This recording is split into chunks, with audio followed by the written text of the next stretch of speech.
Yeah. Yeah.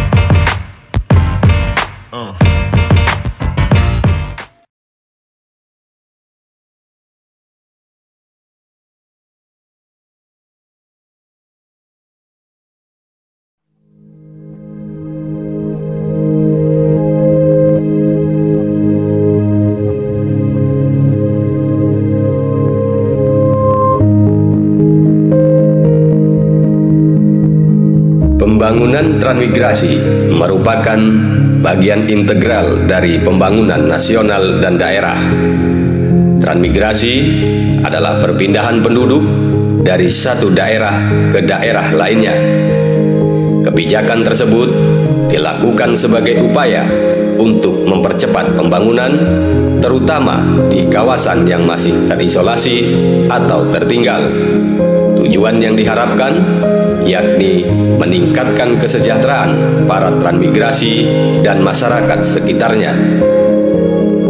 Pembangunan transmigrasi dilaksanakan berbasis kawasan berdasarkan Undang-Undang Nomor 3 Tahun 1972 tentang ketentuan-ketentuan pokok transmigrasi dan Peraturan Pemerintah Nomor 42 Tahun 1973 tentang penyelenggaraan transmigrasi. Program tersebut diprioritaskan untuk mendukung pembangunan nasional melalui pembangunan satuan pemukiman baru, satuan pemukiman pugar, dan satuan pemukiman tempatan dengan berbagai pola usaha yang dikembangkan sebagai upaya pengembangan ekonomi lokal dalam rangka meningkatkan daya saing daerah yang juga terus dilakukan.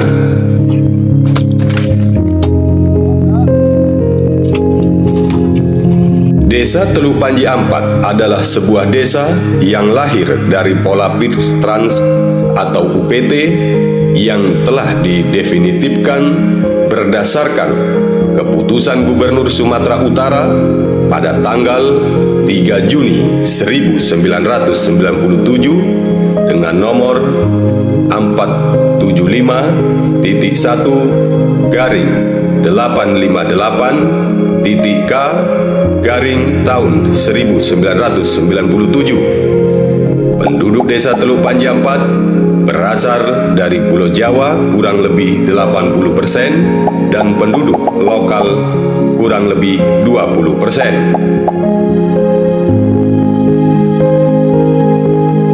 Sejarah berdirinya desa dimulai sejak tahun 1991, bermula dari program pemerintah, yaitu dengan datangnya masyarakat transmigrasi ke Desa Teluk Panji yang sebagian besar berasal dari Pulau Jawa. Untuk daerah Sumatera Utara, Kabupaten Labuan Batu, Kecamatan Kampung Rakyat telah terbentuk 4 kawasan transmigrasi.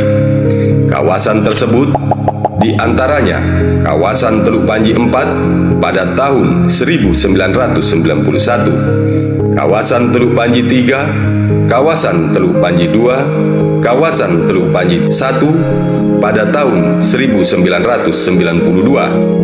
Peserta transmigrasi kawasan Teluk Panji Ampat adalah sejumlah 410 kepala keluarga yang keberangkatannya dibagi menjadi 2 gelombang.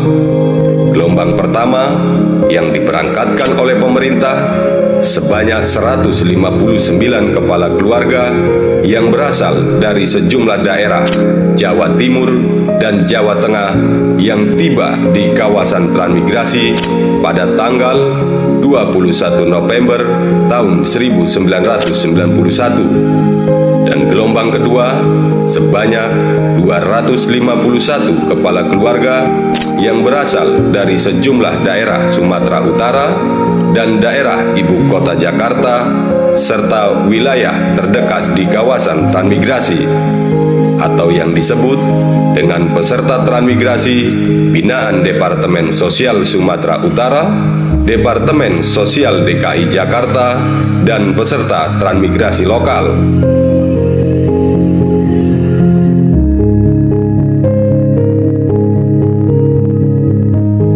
Pada masa itu transmigrasi adalah didatangkan dari beberapa daerah, ditempatkan satu tempat, yaitu di wilayah kita ini, yaitu yang didatangkan dari beberapa daerah, ada yang dari Jawa, ada yang dari Sumatera ini, disebut lokal, ada juga di Posos, ditempatkan di sini sehingga belum ada namanya desa, yang adalah satuan pemukiman yang dipimpin oleh kepala unit, sehingga pada saat itu pemerintahan belum ada. Muncullah beberapa tahun kemudian setelah habis pembinaan, kami selaku pelaksana pemerintahan membentuk satu panitia pemilihan kepala desa, karena desa ini telah diserahkan oleh pemerintah daerah yaitu Labuan Batu, maka menjadilah desa definitif satu desa yang dinamakan Desa Teluk Panji 4. Pada saat itu masyarakat juga usul supaya ada nama-nama desa yang diminta atau diusulkan dari beberapa tokoh, tapi muncul nama Teluk Panji 4, sehingga desa yang kita tempat itu baru muncullah pemerintahan definitif Desa Teluk Panji 4. Transmigrasi pada saat itu habis masa pembinaan.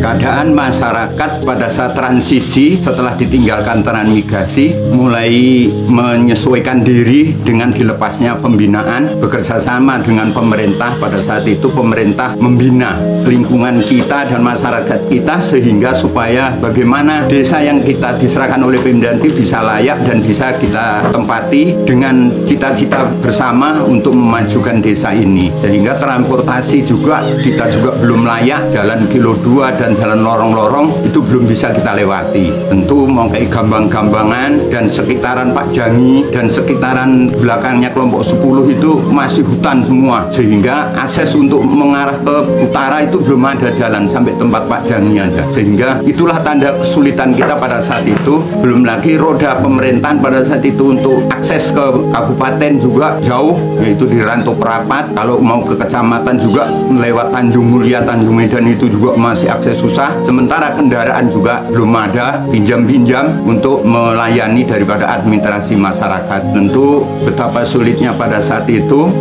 Untuk fasilitas yang ada pada saat itu, kantor desa memakai kantor KUPT.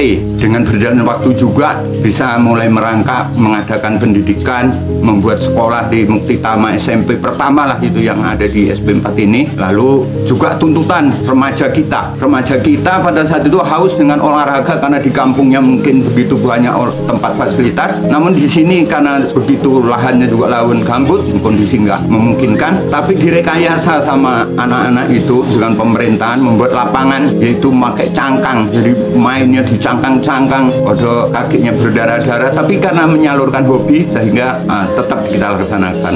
Lapangan bola voli juga ada dulu di RT 4. Setelah itu kita punya anggaran ADD pertama yaitu 40 juta, itulah dengan masyarakat keinginan untuk membuat lapangan, maka sepakatlah itulah lapangan itu dengan anggaran dana ADD pertama, sehingga terksanalah lapangan itu. Begitu juga tahun 2006 masyarakat sepakat ingin memindahkan masjid dulu itu panggung dekat kantor KUPT sana, sehingga sekarang yang kita buat mulai tahun 2006 itu dengan kutipan masyarakat itu terjadilah Masjid Raya kita. Sehingga perlu kita garis bawahi bahwasanya perjalanan di kabupaten tadi begitu sulitnya, begitu jauhnya, sehingga administrasi banyak terkendala di masyarakat.